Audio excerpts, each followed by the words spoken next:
Dong actually, ana winyu let to twali chunya. Ano let to twali chunya ka neno dano charo Dr. Laro Tuno ambassador. Dan mo kwano dan mariek. Chero ka shaking kingo o windoro. Chero ka ribo chienki o windoro. Several times you need Owiny Dolo and a mouthpiece for Museveni. Owiny Dolo is Museveni's mouthpiece. Dogo Owiny Dolo ke lugi pero e kom lutiana chuli mauta ni work and ke chat any pa Owiny Dolo gini duwa dada. Unen kong mwen pa chili loko weng Owiny Dolo gena toko bigombe gena egu berka convincing mwen pa chilil ni chilil geu dukoko gang.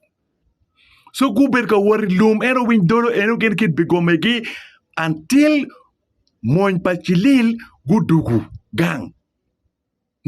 Ikar chau no ki borgia borningo ki borgia borni Uganda People Democratic Movement. Muno nyingi kira kilwo kere.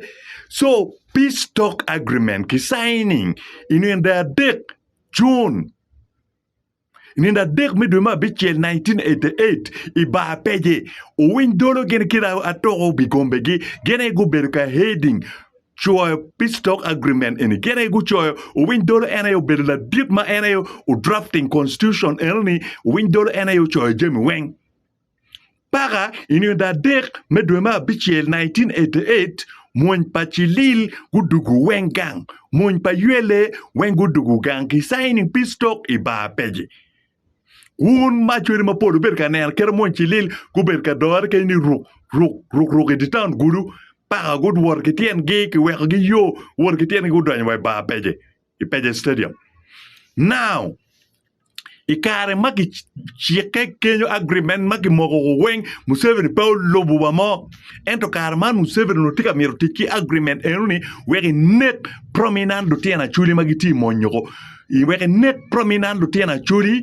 ma gubero ULA unyogulo enye ULA ka machoncha now gin marung time Owiny Dolo gi signing agreement enuni rutia na chuli ma Paul gudugu including uchoar volta ge eno dano charo gina gi en ukwara lai dano mo mariek la moñ mo mabe ki luogi rutia na chuli ki lama patugi ki ngangagi gudugu weng ni work through that agreement tinene ikare ma rutia ni gudugu gang Museveni tiuki style weng agreement in ki signing ba peje ki dok mo ken ki signing State House Uganda Museveni ne rutia na chuli ni weng mo dong pe man eni nyura atini Owiny Dolo Alphonse Owiny Dolo chiga moy gen ke to bigombe gene ye go charro rutia na chuli enoni gene go charro rutia na chuli eni o we ko tin kirne ni dan choro choro volta gito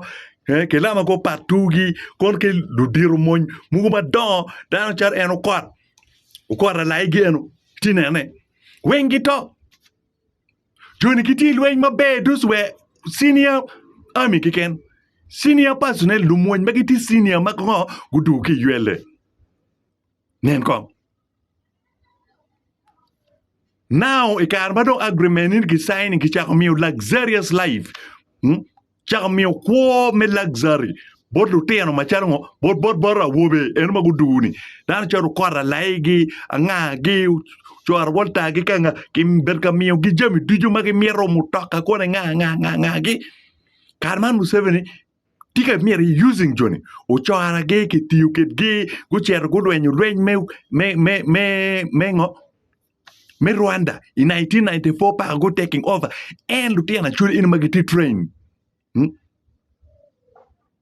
gutia go lwen kome o choara yo commanding lwen ni pa lwen to mobe Johnny go taking over the government me Rwanda inye rok inye yo choara gi kinego gi kigam gi kinego ki dobu ki ka chela ki nego gi weng so chunya lip chunya wang ka winyu ni dana mo ken gi cherka praising dana charo Owiny Dolo gini ma Owiny Dolo ene again ma Museveni tiuke Owiny Dolo just 2 years ago Owiny Dolo ucharo family ki kagane rolo weng Ochoge wenke gago guchwal borno ochwal bor Museveni i state house chadene atikere wundu tiana chuli mapolu tiekere makombeni Museveni ukarnyeng joni eni weng kagapa weng dolo ni weng i payroll pagamente mukene giti i public service mukene gikerge payroll make mon kombagiti gange giti gamuchara Gin maraj a churi deg winyu logada, churi deg logada,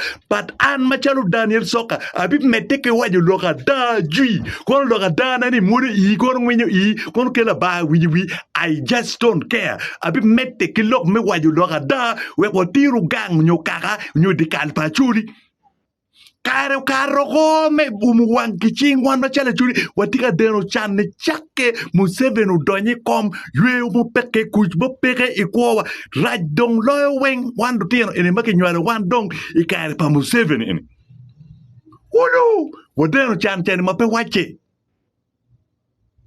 wadeno chan type weng wache eni chake weniano make nywale wani Paga we chawa eni ma anati loki wan lutier make nywale wa ikare pa Museveni ki northern Uganda we never had rest yue mo peke kwa wa kitnin ni na chill so chwe ma megwa ngun pe ngeo enwe o cha mo kene an machalo Daniel Soka abira yeru yeto ko kwa ta kwiji pien in pe ngeo kera lwen pa kon gir Museveni ni o balo kere kwa won bukere pe nge lwen pa kon gir Museveni ni o we ko ruin kere kilu nyodo ma mekwa wedi wa muguma chok lutiera chuli muguma pigi tegu renyu na ko gini utio gini chi enuni ka ina chuli ko ma peo mero chunyo chwe a chuli matiga enjoying kamente pa Museveni nyo ma chunyo pe chwe because of the president pa Museveni come no ini pe chuli unyo ka chuli chino wie peti mabe but ka ina tiera chuli atekeli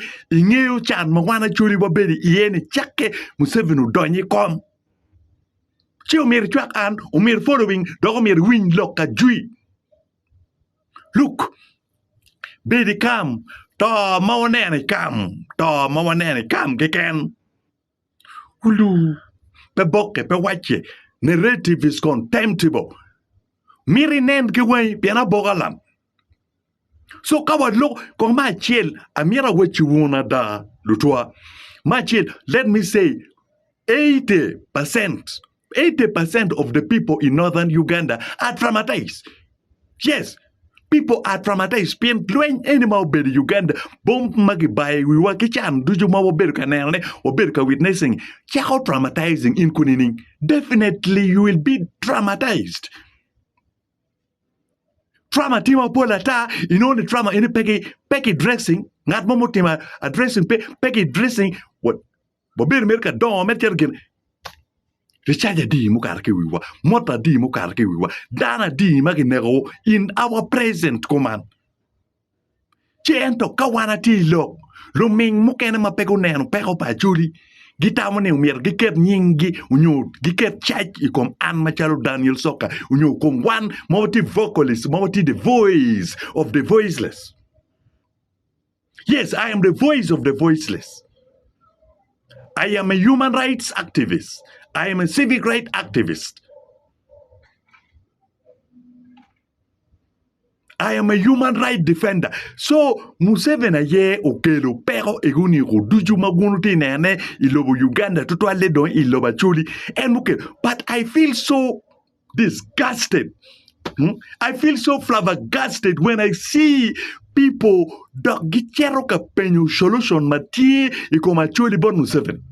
Ma Museveni ye okelo pero in weng ikom wan pingo dok buru cheron ni Museveni ye umer ki consulting ki consulting at manegi Roma ni ubibi umwanya dana ko weng la buo mu dana ko weng unda buru cher ka consulting la buo pero matiga time tunya chue dok tunya di chue maner gima utime ya tiakcha inoni LC5 Kachel all what they are fighting for is to meet Museveni. NRM cadres, what they are fighting for is to meet Museveni. MPs Kikan Gitiga Luen, they are just fighting to meet Museveni. Ministers are just fighting to meet Museveni simply because they know that anytime they meet Museveni, they will carry a bag of money. they will carry bundles of money. Their account will be full. So